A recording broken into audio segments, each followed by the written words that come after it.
কই গো গিন্নি, শীত যে যায় যায়, আর তোমার তো আজকাল দেখছি রান্না থেকে টাটা বাই বাই। আজকাল তো কিছুই ভালো মন্দ বানিয়ে খাওয়াচ্ছ না দেখছি। হ্যালো হ্যালো হ্যালো, কে কোথায় আছো, তাড়াতাড়ি চলে এসো।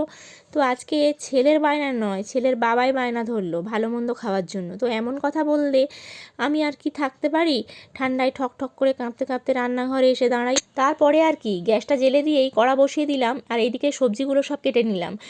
কড়াতে তেলটা গরম হতেই আলুগুলো ছেড়ে দিলাম, আর একটু নেড়ে চেড়ে তারপরে দিয়ে দিলাম বিনসগুলো একটু নেড়ে চেড়ে তারপরে দিয়ে দিলাম গাজরগুলো দিয়েই একটু ভালো করে নেড়ে চেড়ে তারপরে দিয়ে দিলাম ক্যাপসিকামটাও একটু ভালো করে নেড়ে চেড়ে নিয়েই দিয়ে দিলাম একটুখানি নুন, আর তার সঙ্গে পরিমাণ মতো একটুখানি হলুদ, তার সঙ্গে একটু লঙ্কা গুঁড়ো দিয়ে সবগুলো ভালো করে নেড়ে নেড়ে একটু ভাজা ভাজা হয়ে এলেই সাইড করে একটু নামিয়ে রাখবো। তারপরে ওপাশে ফ্রিজ থেকে মাংস বের করে রেখেছি, কারণ ছিল ফ্রিজে কিছুটা মাংস, আর মাংস ছাড়া এনার আবার চলে না। তো ভালো মন্দ যখন বলেছে তখন একটু বেশ ভালো মন্দ করেই বানিয়ে দিই।